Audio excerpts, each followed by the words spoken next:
I want you to think about trust, not the dramatic kind, not the kind that gets tested in moments of obvious crisis, where the right choice is clear and the stakes are visible and everyone watching knows what kind of person you are by what you do next. I mean the quiet kind. The everyday kind. The kind that lives in the space between two people who have shared a life long, enough that they have stopped questioning the foundations of it. The kind of trust that says, I don't need to verify this. I know this person. I have known them for 12 years. That kind of trust, the kind that, when it breaks, breaks everything. My name is Caroline. I was 43 years old, married to Richard for 12 years. We had a home in a neighborhood I had chosen, a life I had helped build, a financial picture that I understood, or believed I understood, with reasonable clarity. Richard handled the money. Not because I couldn't, I have a degree in economics. I spent 7 years in corporate finance before we married. I understand balance, sheets and investment portfolios and tax structures, with the particular fluency of someone who has spent years living inside them. But Richard had always wanted to handle it. It was important to him, the management of our finances, the investment decisions, the tax filings. I had understood this as a form of contribution, a way of feeling useful and central in a marriage, where my career had always slightly outpaced his. I had let him have it, out of love, out of consideration, out of the quiet, daily generosity that long marriages are made of, out of trust. For 12 years, I had signed documents Richard placed in front of me. Tax returns, investment authorizations, property filings. I reviewed them. I want to be clear about that, because I am not someone who signs things without reading them. I reviewed them. I asked questions. Richard answered them. The answers were always reasonable, always coherent, always just detailed enough to satisfy, without being so detailed that they invited further examination. I had not understood until a Thursday morning in October that reasonable and coherent and just detailed enough are exactly the qualities you cultivate when you are building something you do not want found. The letter arrived on a Thursday. Official envelope, IRS return address.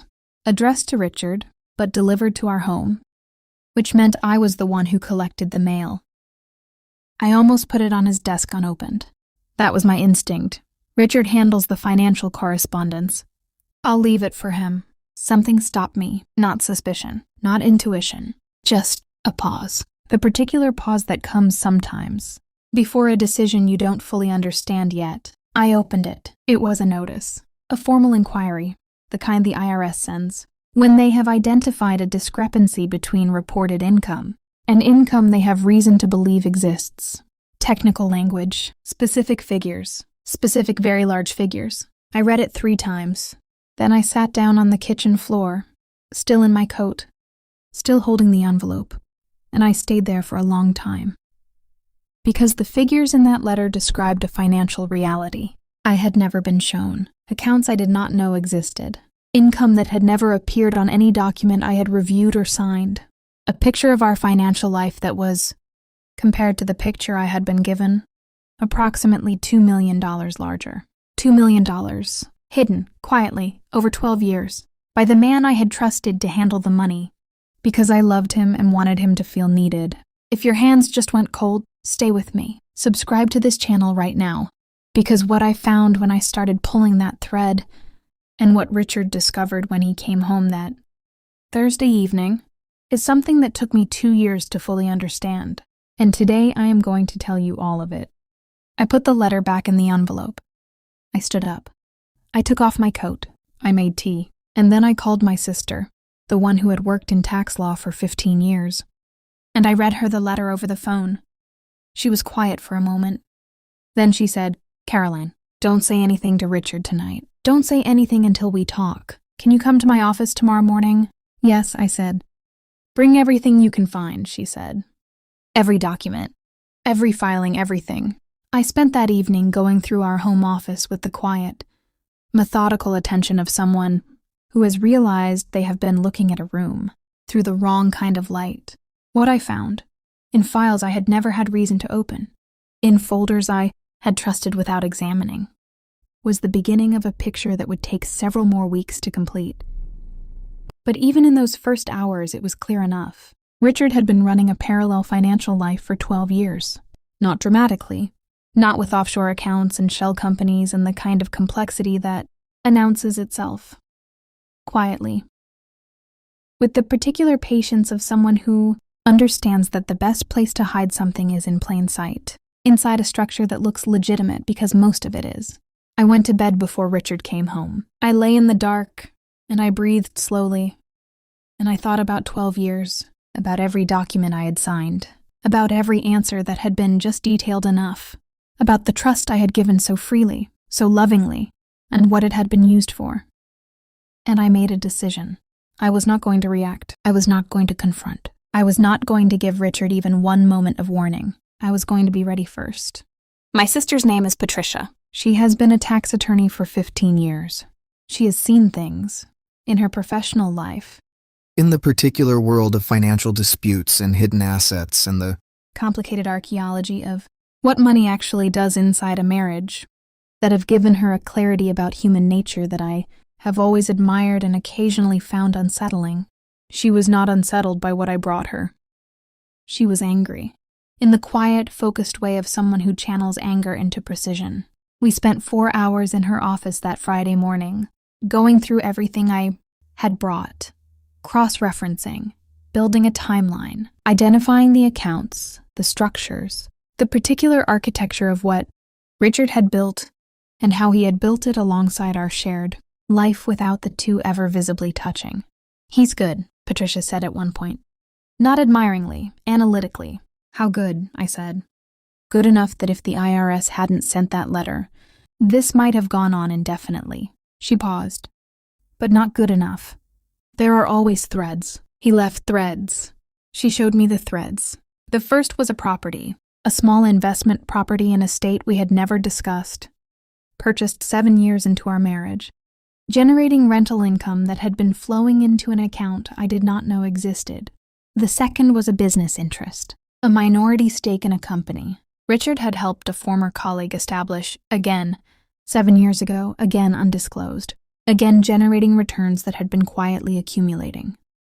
The third, and this was the one that took my breath away, not because of the amount but because of the timing, was a life insurance policy.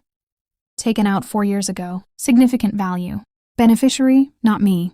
I sat with that for a moment. Who is the beneficiary? I said. Patricia looked at me carefully. A woman named Sandra Marsh, she said. 41 years old, lives about 90 minutes from here. I looked at my hands. How long? I said. Based on what I can see, the policy was taken out 4 years ago.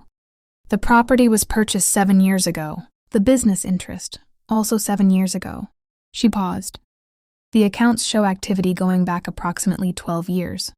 12 years, the length of our marriage. I sat in my sister's office and understood, completely finally, without any remaining space for alternative explanations, that the financial concealment and Sandra Marsh and the 12 years were not separate stories.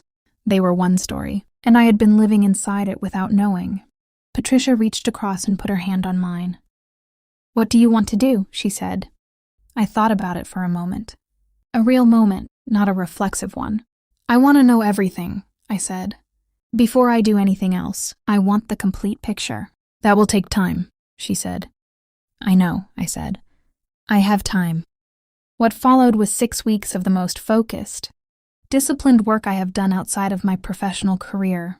Patricia led the financial investigation, with the IRS inquiry now providing both urgency and legal justification for a thorough examination of our shared finances. I contributed what I knew from my own background and from 12 years of living inside the structure Richard had built. Richard, during those 6 weeks, was normal, entirely unsettlingly normal. He came home. He made dinner 2 nights a week the way he always had. He asked about my day. He watched television beside me on the couch and fell asleep at his usual time and woke up at his usual time and moved through our shared life with the ease of a man who believed, completely, that everything was proceeding as expected. He had not checked the mail on Thursday. He did not know about Patricia.